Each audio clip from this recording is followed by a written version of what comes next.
Naushad, it's 5:30, so you can go ahead. So shall we start? Yeah. So good afternoon, everyone, and welcome to this webinar that we're organizing from CII on India's economic priorities given the COVID situation. It's a great pleasure to have, I think, a wonderful panel with us. People who I think can give us a terrific perspective on a time which is, people use the term unprecedented for all kinds of things, but this is one time in history when the word really seems to apply, because the situation that we face is unprecedented in its global coverage. It's unprecedented in the depth of damage it's done to health in 200 some countries around the world, and it's unprecedented in the response in terms of locking down economies. Martin uses the word shutdown for economies, and I think as we speak now, about 60% of the world's population is under some form of lockdown or the other, varying degrees of stringency. So we have a wonderful panel to give us a perspective on the kinds of issues that we need to wrestle with in India. And let me very quickly just sketch 2 or 3 of them out, but let me start with one sentence on what this series is supposed to do. The word that captures the times that we live in more than any other is uncertainty. There's uncertainty about the virus itself. There's uncertainty about how long it will last. There's uncertainty about how economies will cope with the lockdowns that we're all experiencing.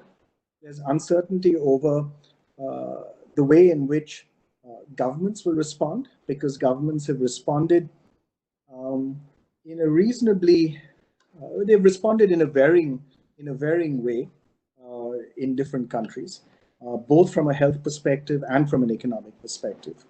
And there is great uncertainty also, of course, in how soon we can expect to get back to normal, whatever that normal might be. And we thought that the only way in which you can deal with uncertainty is by building your own scenarios in your own heads, and to build these scenarios in your heads of what might possibly happen. I think we have great perspectives from Martin Wolf, from Kaushik Basu, and from Mr. Seshasayee. I think these are, you all come to this with many different perspectives, but you come to it with, I think, great depth of understanding that I've certainly benefited greatly from in terms of my own understanding of the issue.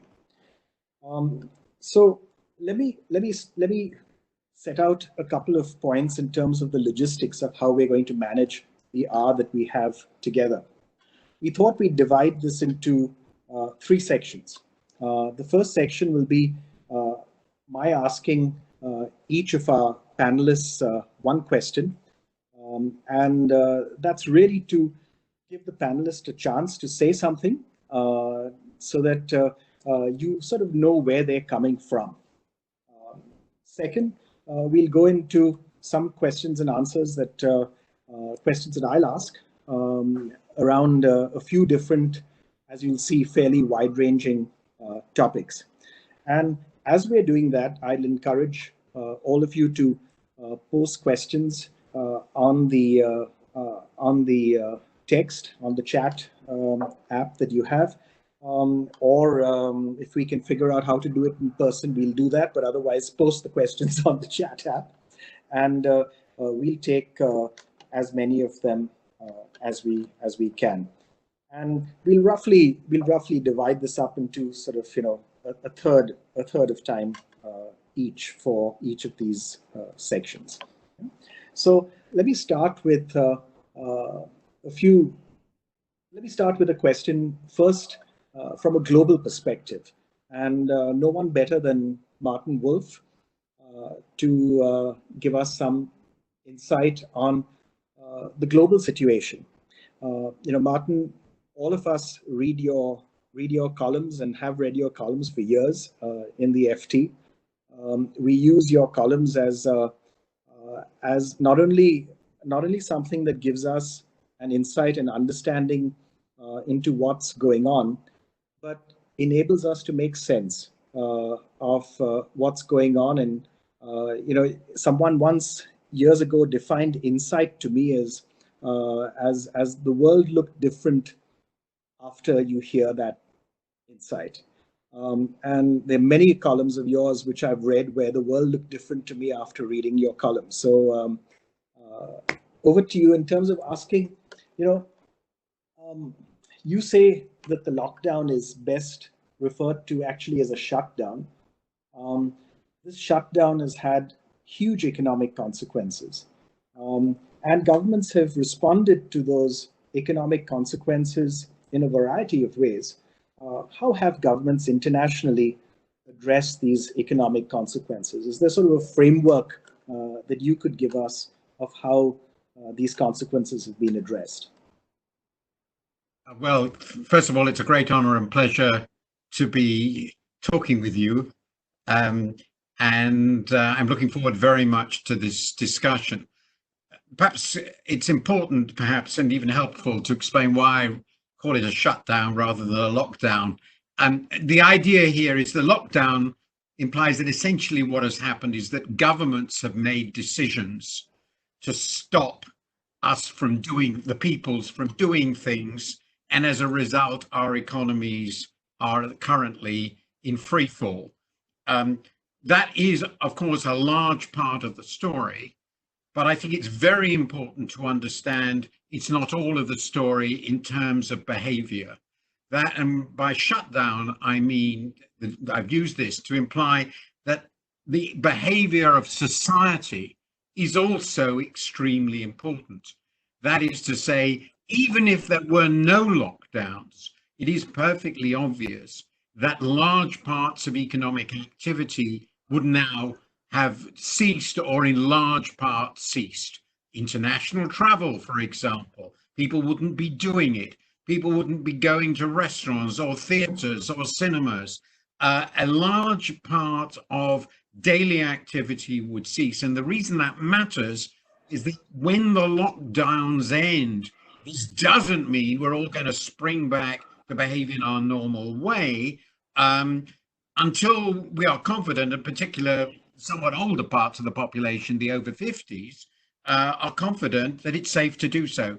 And the over 50s in many of our societies, particularly in the advanced countries, are a very large part of the population, and they have pretty well all the income. So this is a very big deal. That's why I refer to it as shutdown. It gets to the point that behavioral responses are very important. The second question you asked is how have governments responded? And I would say probably 2 or 3 things. First, this is unprecedented, as you said. Pandemics are not unprecedented. They are rare, but they're not at all unprecedented. But for the governments to respond in the way they have, to think they are able to manage a pandemic in this way, in such a top-down way, is unprecedented. The second thing that is remarkable about government action is, to my mind, is how similar it has been, not how dissimilar. Of course, there are many differences we could discuss among countries, classes of countries, but what has surprised me in a way is every government around the world almost every, there are a few exceptions, none perfect, has basically responded in the same way. They've locked down the country. I have been genuinely surprised that the Indian government decided to lock down India. I wouldn't have expected it. And so the reactions have been remarkably similar. Third, of course, that has to be qualified by the third fact, that the capacity of governments to cushion their society and their economies against the consequences of lockdowns vary dramatically. And obviously countries which have reserve currencies which they can create without limit, more or less, which have huge fiscal capacities, can act much more effectively than others which are much more constrained. Countries which are dependent on constant capital inflows, which are all gone away, are much more vulnerable than countries like India, which are relatively self-sufficient in this way. That given, they are remarkably similar. That's what interests me. And the third point I'd make just before I end, because there's so much more to say, is they all now face the same set of dilemmas, which is how they get out of it. How do the lockdowns get eased? Who goes first? How do you manage the possibility, the terrifying possibility of a second wave of the disease, which is, I think, very likely? What would that do to society and the economy? And to a remarkable extent, you in India, we in Britain, all face this similar set of choices. So it's different circumstances, but remarkably similar reactions. Seems to me the interesting thing about where we are. Thanks, Martin. Thank you. I'm going to move next to Kaushik. And Kaushik, you've been one of our leading development economists for many, many years. And of course, as the chief economic advisor to the Indian government, you advised the country at a particularly interesting time around 10 years ago.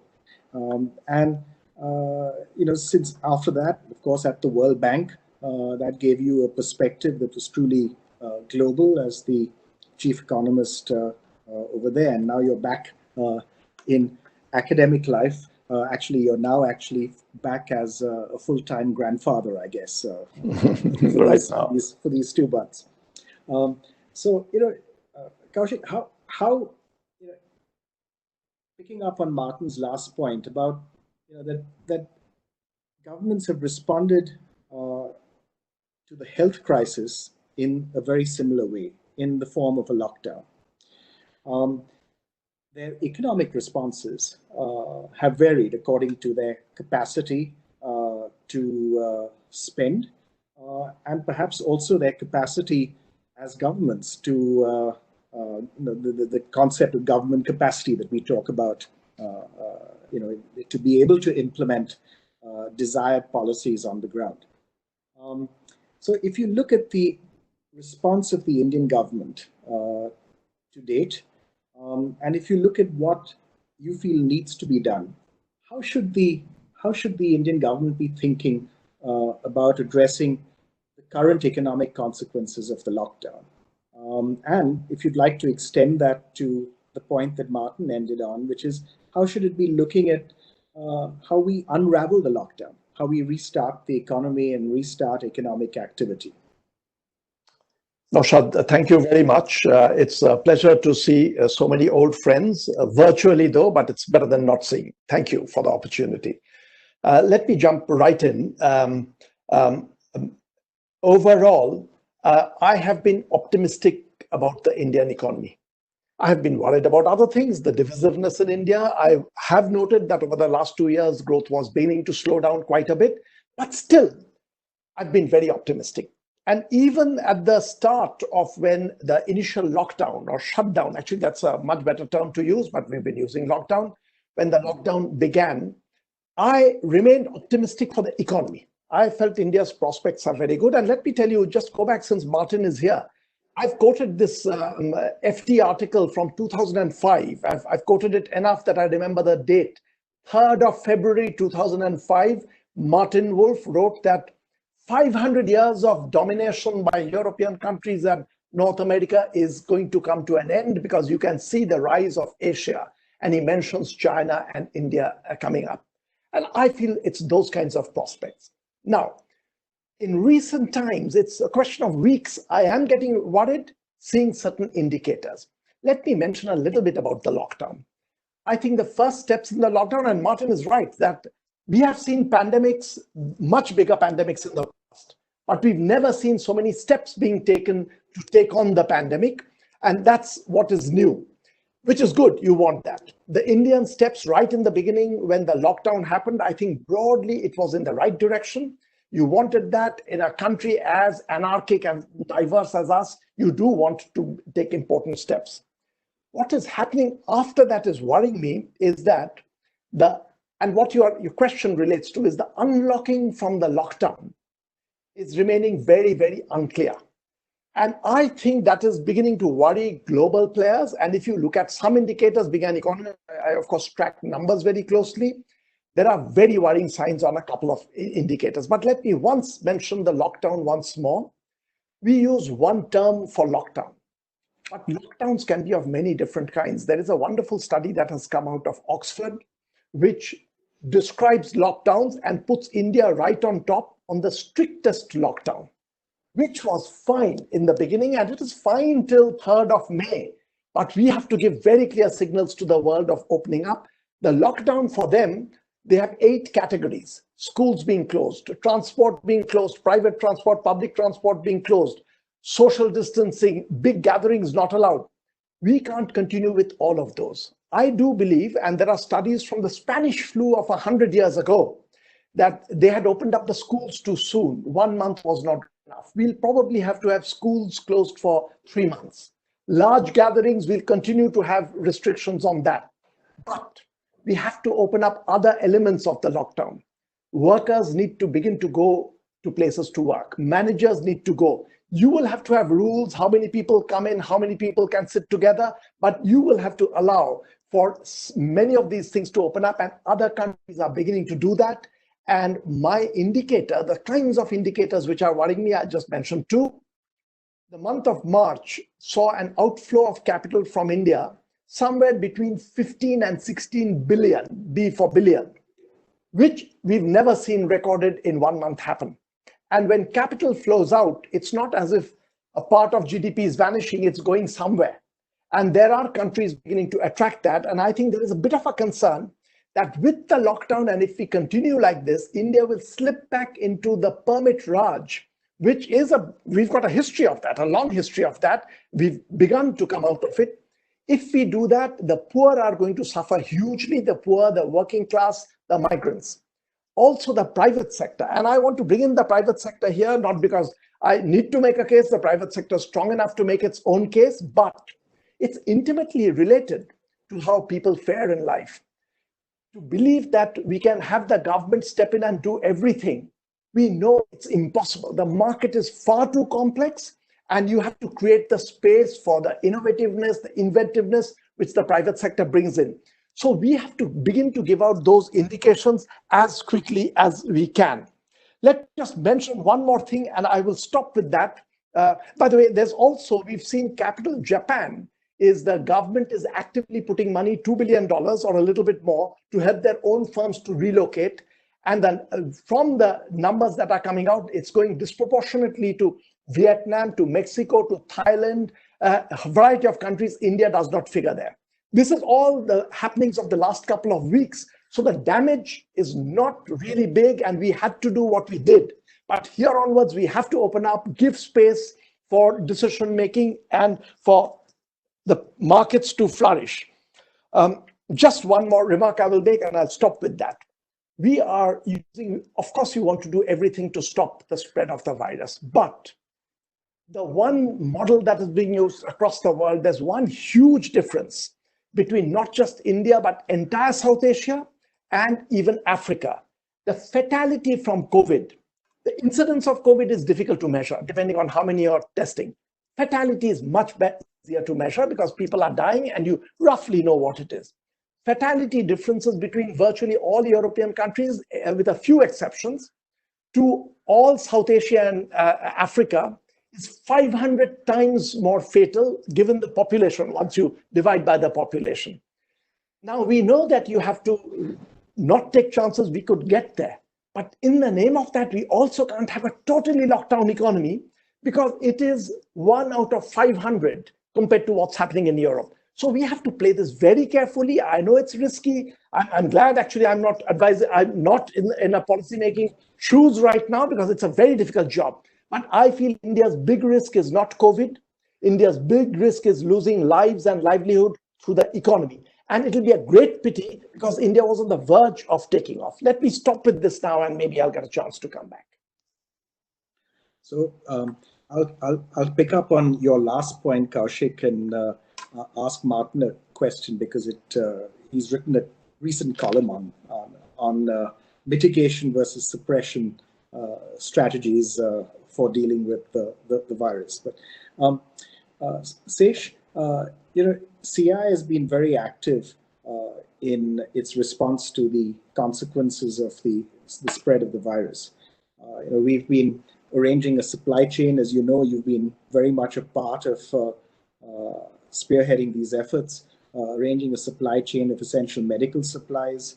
We've been involved in humanitarian assistance in dozens of cities around the country, arranging for food for migrant workers who've been stranded as a result of not having employment and not having the opportunity of moving home. And of course, we've been working very actively and closely with the government in a variety of policy areas. Could you tell us something about CII's perspective on what the economic response, what the policy response should be to the economic issues that we face today? Because, if you look at employment, there are estimates that say that 120 million people in the country have lost jobs, mainly in the informal sector, but 120 million people in the last 6 weeks or so. So dealing with those issues, what are our recommendations from an economic policy perspective? And you need to unmute, please. Thanks, Naushad. You've been a co-script writer on the economic revival package that we've been proposing to the government. I think broadly, these have been constructed on 4 pillars, and let me be brief about each of this. The first pillar relates to the need to focus on the lowest economic strata, the people who've been taken away from jobs, the self-employed, people in the informal sector, all of whom constitute a very high proportion of the total labor force, and they've been the most affected, most disproportionately affected. And therefore, the first recommendation is that just focus on that and make sure that they have the wherewithal to survive. I feel good about it, I must say, Naushad, because you could really see that the heart of the industry beats for the people who are really at the foundational level. The humanitarian aspect of what is being proposed, I think, is something which we should feel quite happy about. So that's the first thing. As you know, the government has already done something by way of direct benefit transfer and the food rations to this strata, which amounted to something like about 0.8% of GDP. But it's been our case that this is not enough. We need probably to double that. So that's the first pillar. The second pillar is that of all the people in the industry, I mean, industry is like Oliver asking for more constantly with the government.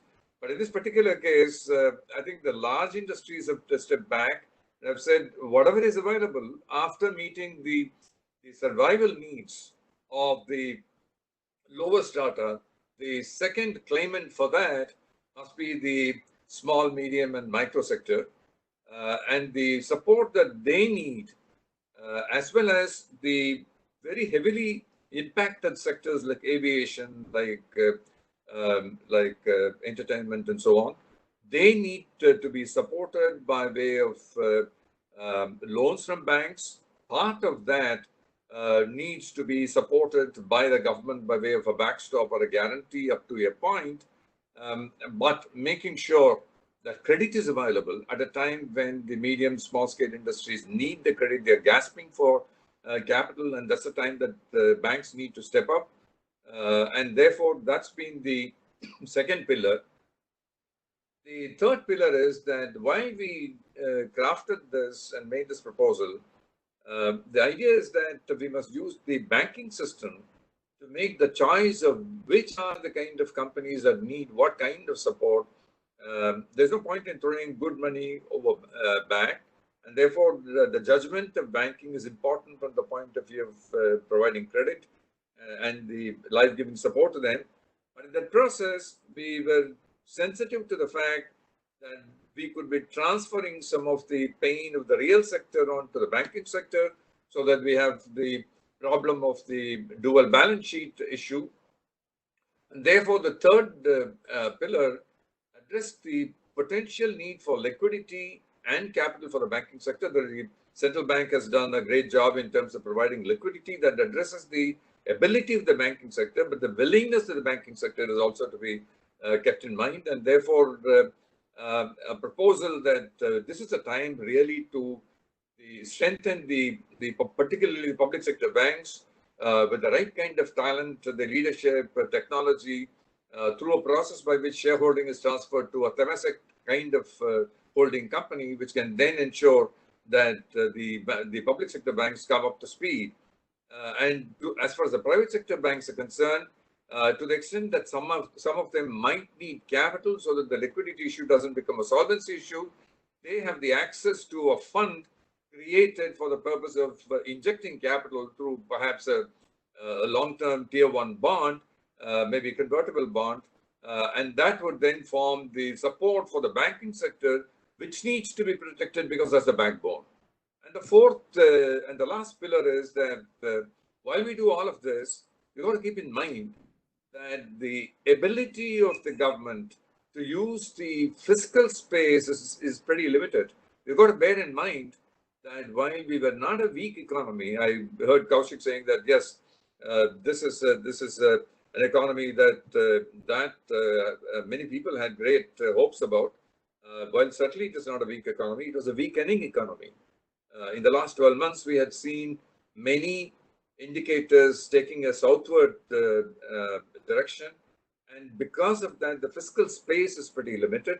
Therefore, we cannot make recommendations or proposals which endanger the macro fundamentals. While fiscal deficit will have to be increased in the short term, we need also to be cognizant of the fact, exactly like Kaushik was saying, that we can't let the capital fly away because that will be disastrous. We got to make sure that there is no flight of capital, and at the same time that we have enough strength in the government to be able to recover as we go along in the coming years.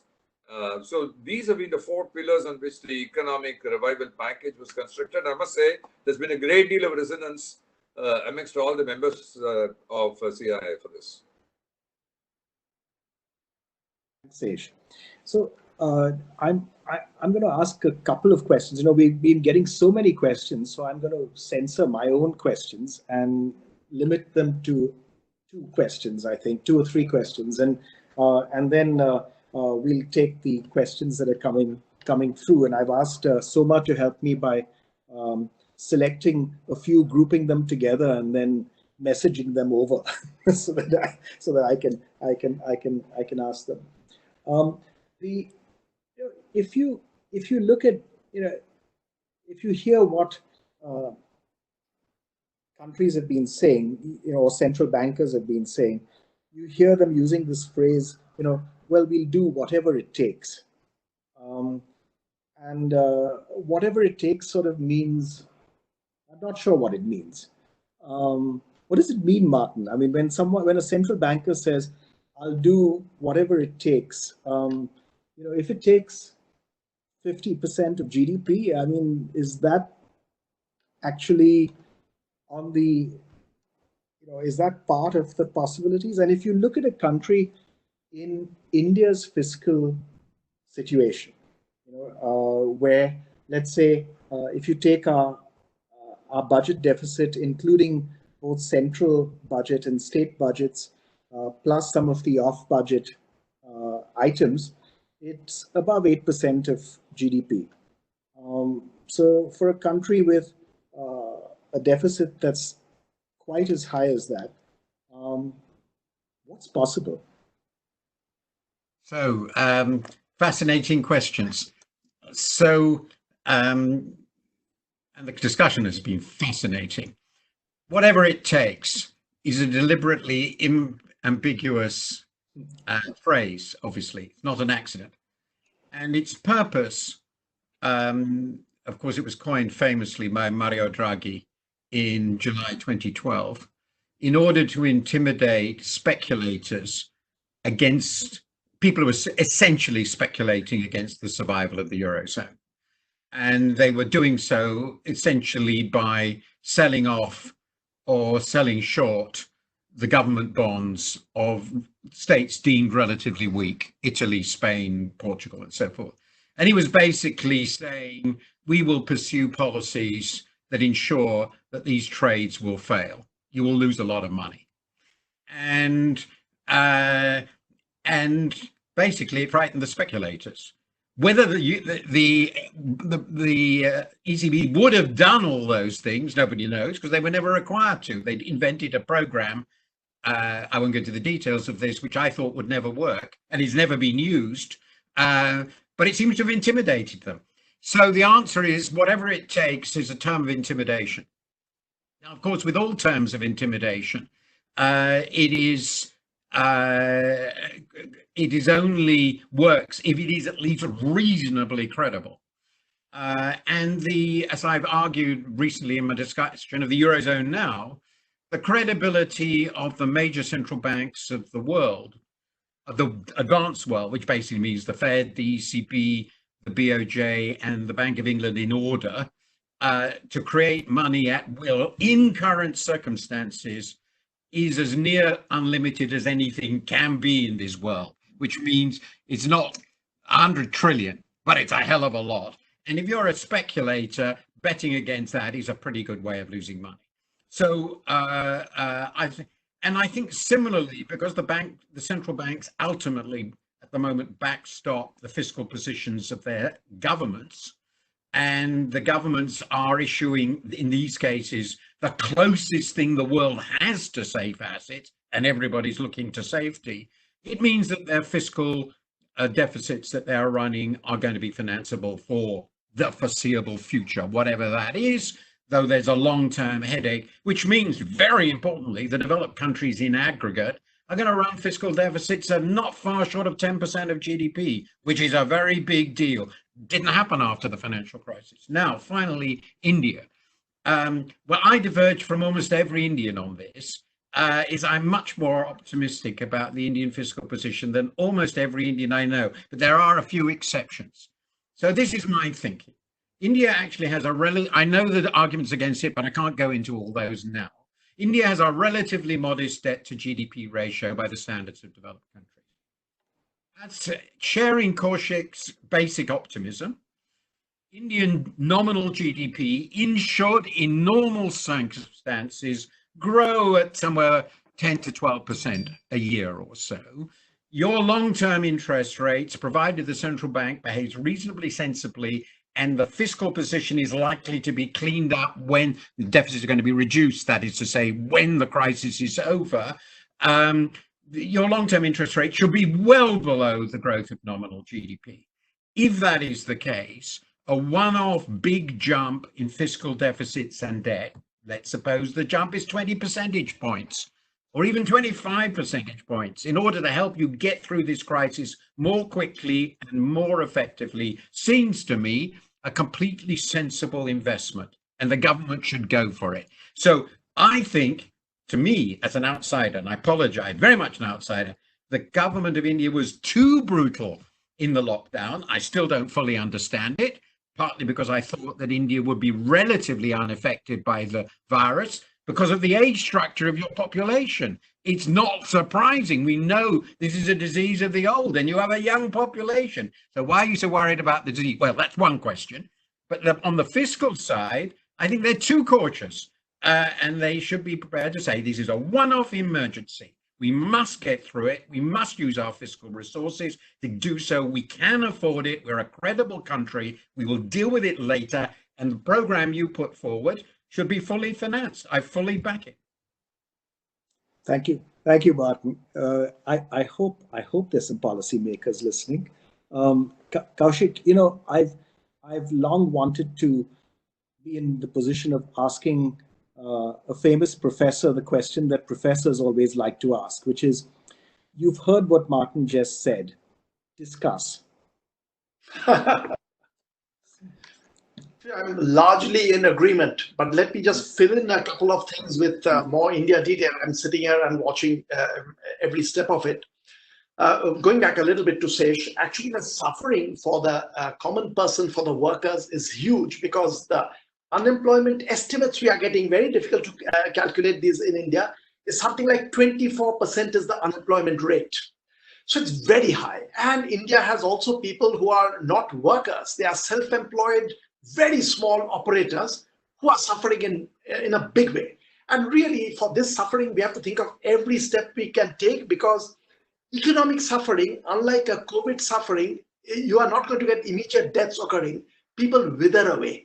And it's only when that begins to translate into a famine-like situation that you get to see the numbers. So really, it's time to act. How do you act? And I think on this, I'm with Martin, that if you look at India's fiscal numbers, the debt to GDP that he mentioned, the number is actually 68% debt to GDP. There are many European countries which have exceeded that quite a bit. I feel India can afford to build up some more debt. Fiscal deficit.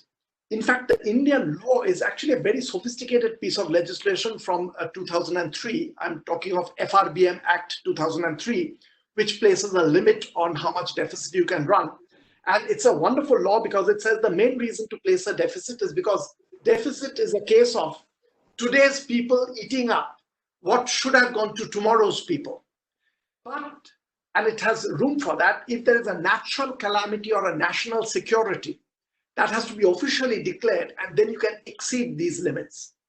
I feel, given the suffering which for the poor is already beginning to build up in a big way, I would go for these to be relaxed, and the fiscal deficit, let it build up, let the debt to GDP build up. We don't want to do that endlessly. That would be extremely irresponsible. But 6 months, 9 months down the road, begin to wind that down. And since Martin mentioned the nature of the total lockdown, I feel the first steps were worthwhile. But given that India's COVID fatality is much lower, and Martin is probably right, it is to do with age structure, also probably to do with BCG, which is being written about very widely. Much lower the fatality. We have to go for the unwinding of the lockdown. In fact, it should be in the spirit of a shutdown, where people are following certain rules of behavior. Thanks, Kaushik. So I have the last question that I'll ask at this point, and then I'm going to take some of the questions from the audience, which is actually for both Sesh first, and then the same question for Martin, actually. You know, Kishore Mahbubani, who's a well-known Singaporean diplomat, and he's had this. He's an acolyte of Lee Kuan Yew, as you all know, and he's long had this view that Asia's, somehow superior to the West these days, and for all manner of reasons. And he's making this. He wrote a invited piece in the Economist a week ago or so, where he said, well, that Asian economies, he argued, have responded much better than the West has to the COVID crisis. And he made the argument that this somehow reflected better quality of governance. Now, Sesh, do you agree? Better quality of governance? You have to unmute yourself.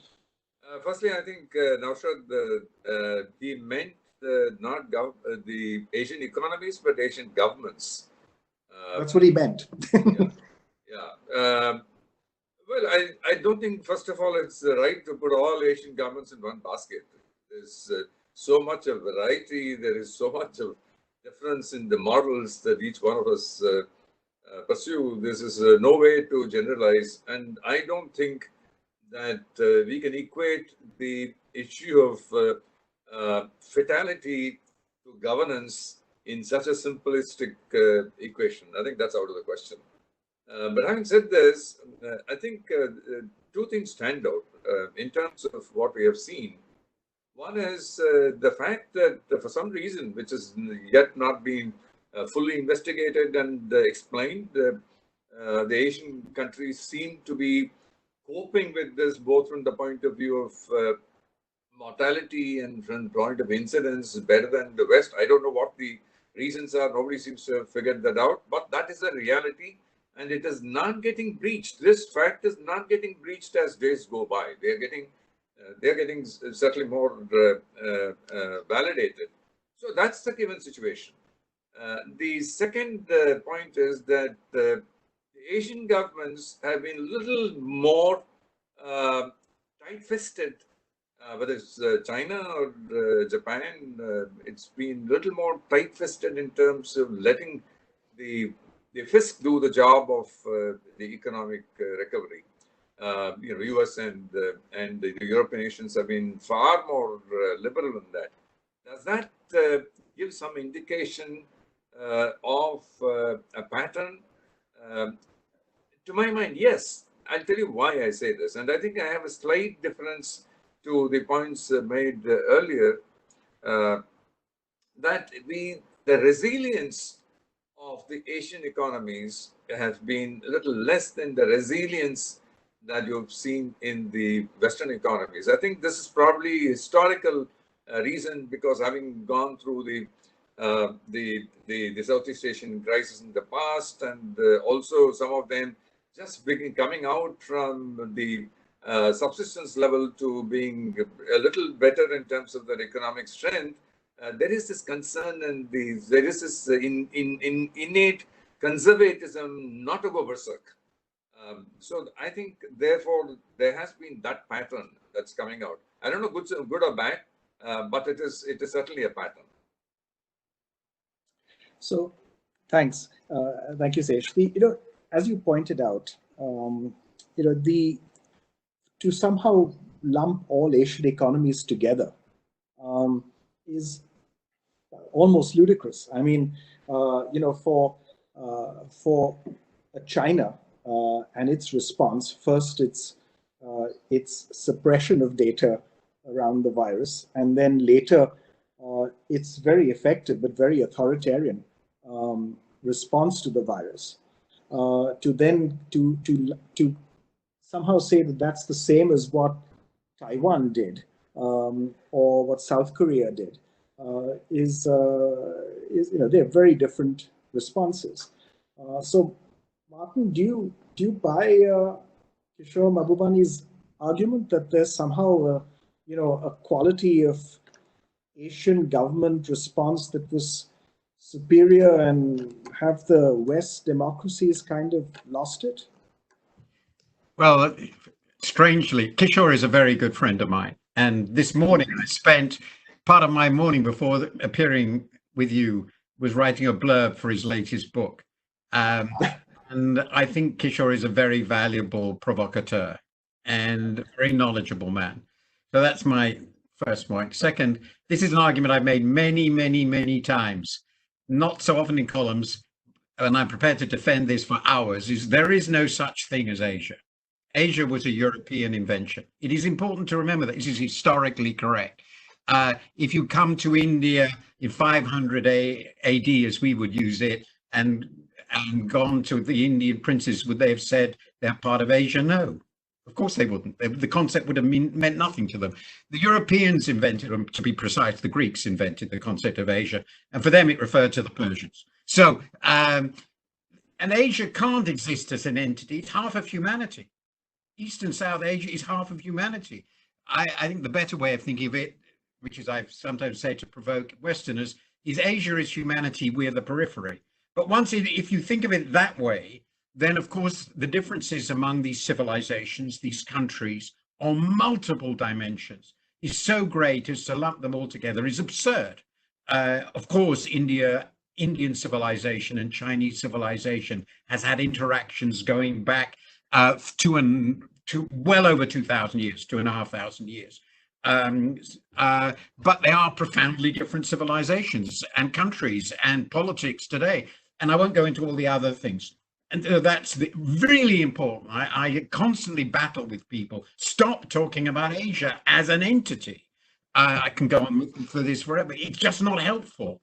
It's a moderately, it's not even a useful geographical term, because the continent, as I repeat endlessly, and the civilization is Eurasia. It's one continent. We are part of it. Europe is just the western end of Asia. However, that's really important. Now, historically, that changed. Now, we have seen several things that are very interesting about what's happened in Asian countries. First, as has been pointed out, the incidence of the disease, the impact of the disease seems to have been relatively modest, particularly in South Asia. We need to understand, and Africa, by the way, we need to understand why. That's very important for our future. What was it that made this difference? This could be very important for the future.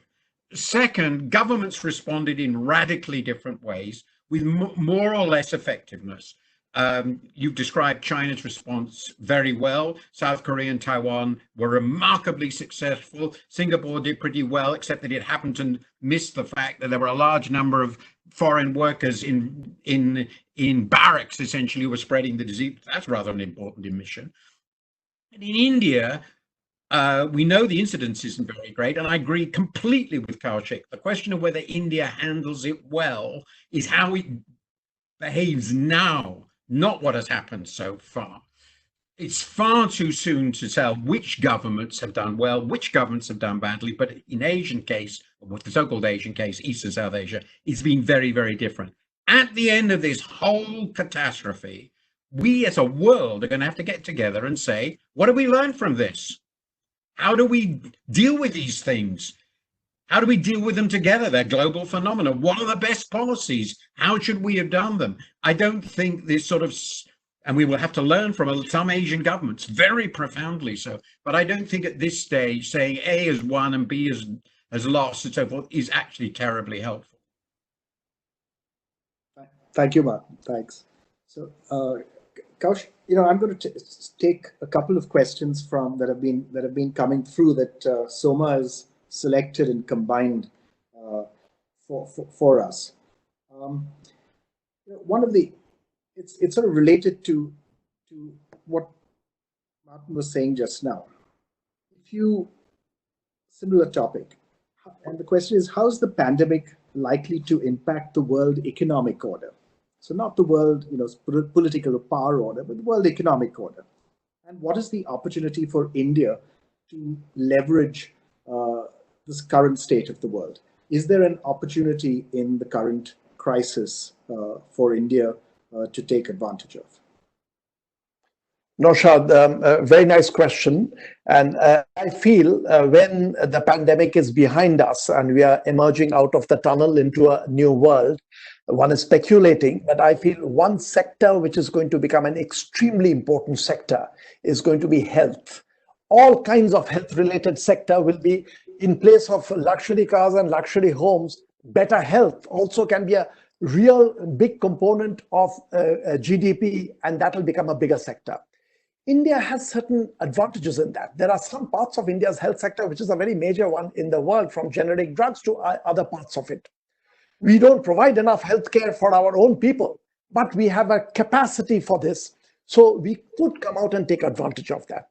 The other sector where India had a relative advantage, which I think is going to grow, is all kinds of outsourced business, because this is going to be a period of getting used to technology in a very big way, where you can actually send work far away out.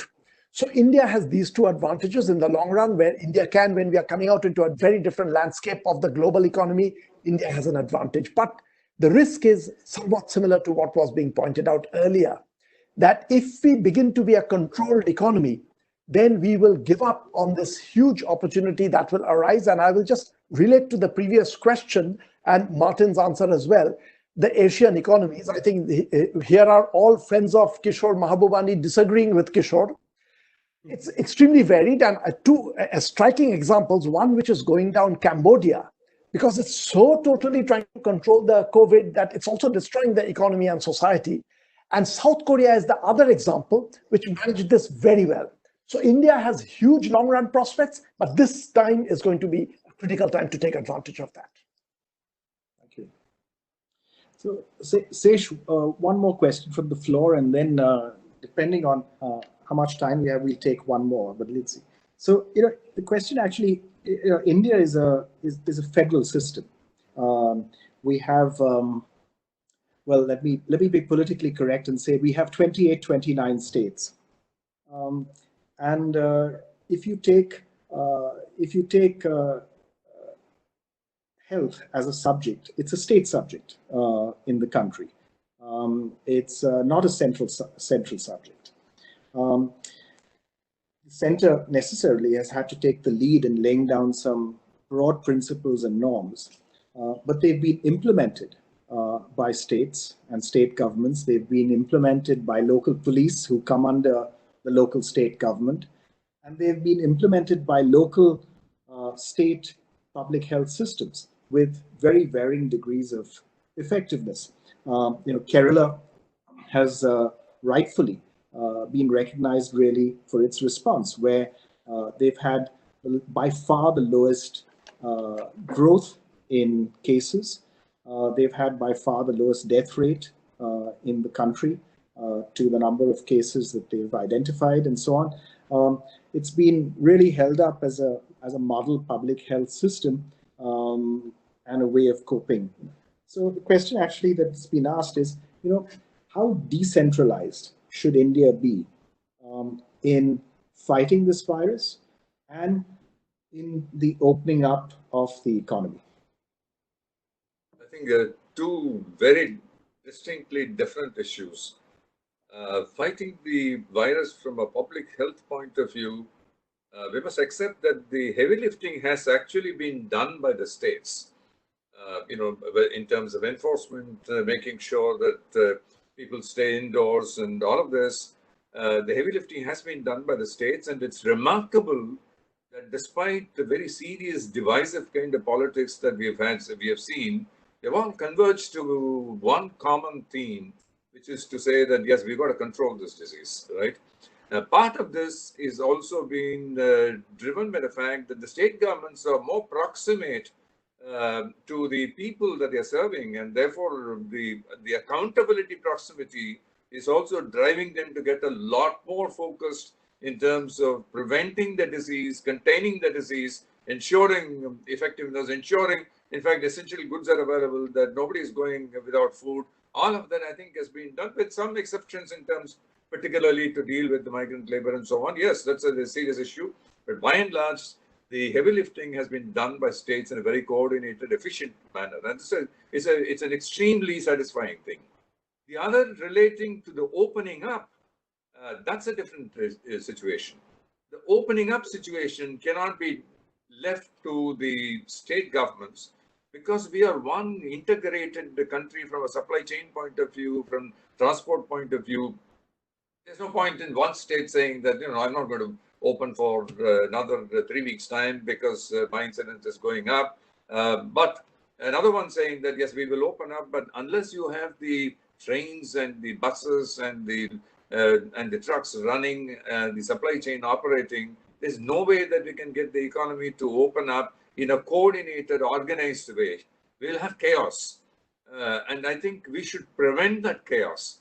And therefore, it is absolutely necessary. And to my mind, this is not getting sufficiently addressed. It's absolutely necessary to script a common kind of a process for lifting the shutdown. And I want to just take one part of what Kaushik said. I think, the emergence of the spirit for control is getting to be evident. I mean, that's very worrisome because we've had the government and the bureaucracy used to the license draws for so many decades, that the tendency is to say, I will prescribe what will work, what percentage capacity you should work, how many people you should have. I think that's not the way to open up. We need a more liberated way of opening up. We need a more coordinated way of opening up. And we need, therefore, a more centralized kind of a plot and a direction, but we executed to that plot by the individual state governments. Thank you. I think that was a very thank you for the insightful response that we need a decentralized delivery of public health to be really effective, and a centralized approach to and coordinated approach to the opening up, reflecting the the wider economic entity that we are. Thank you. Given the time, I'm going to go to one last common question for each of you. And the last common question is that, if the Indian Prime Minister had been listening to this panel, I mean, I unfortunately don't think there's much chance of that, but if the Indian Prime Minister had been listening to this panel, what's one thing that you would do differently? What's one thing that you would do differently to what he's doing now? And in any order, why don't we go in alphabetical order? Kaushik first. I think the advice that was generally coming out of this is taking total control to control the COVID is going to be disastrous for the economy. And really, that's the central message that comes out, that we have had lots of historical examples of situations where the state thinks that the state can take over and run the economy. You run the economy to the ground. And I feel if that one lesson comes out, then from that will come out the details of how do you create the space for innovativeness, inventiveness, etc. From the working classes to the corporations, you give them that space. And that space was beginning to build up in India, and I hope that message goes out. Thank you, Kaushik. Martin? I think that, sorry, I've already said what my queries about the decision to lock the whole of India down and my great worry that the economic costs will exceed the health benefits in the long run. I don't know whether that's true. But the crucial point is we are where we are. It seems to me that India has three gigantic challenges. One, Kaushik has said, which is to get through this without permanently damaging the economy. The second, more immediate one, is to open up the economy in a market-friendly way while controlling the pandemic. I think it will be relatively simple in India because the disease doesn't seem to be so serious. But if it blew up, really blew up, then he needs a plan for that, which doesn't include going back to the lockdown. So that's going to be really tricky to do in Indian circumstances. In the West, we're going to rely on mass testing and all the rest of it. I don't know how feasible that really is in India. You would know. And the final thing, which is just underlines the first, is do not assume that at the end of this, the whole internationally integrated global economy is going to disappear, and decide that given that, let's go back to the old export pessimism and turn India into a self-sufficient economy, market-oriented or not. I think that will be a catastrophic mistake. On the contrary, I think India should, as I've written many times, try to lead the world into maintaining openness. There is no future for India as a completely self-sufficient economy. Thank you, Martin. Sesh? I think the narrative has to change now. The initial narrative about the scare, the danger, the risk from the virus was perhaps necessary to keep people indoors, to make sure that a vast country like this behaves itself. That was necessary, but I think the narrative has to change. We've got to take the scare and the stigma out of this, because this is not going to go away. It is going to be with us, hopefully in a muted fashion with smaller numbers, but this is not going to go away. But we have to carry on with our economic activity, otherwise we'll kill ourselves. Exactly the point that both Martin and Kaushik are making.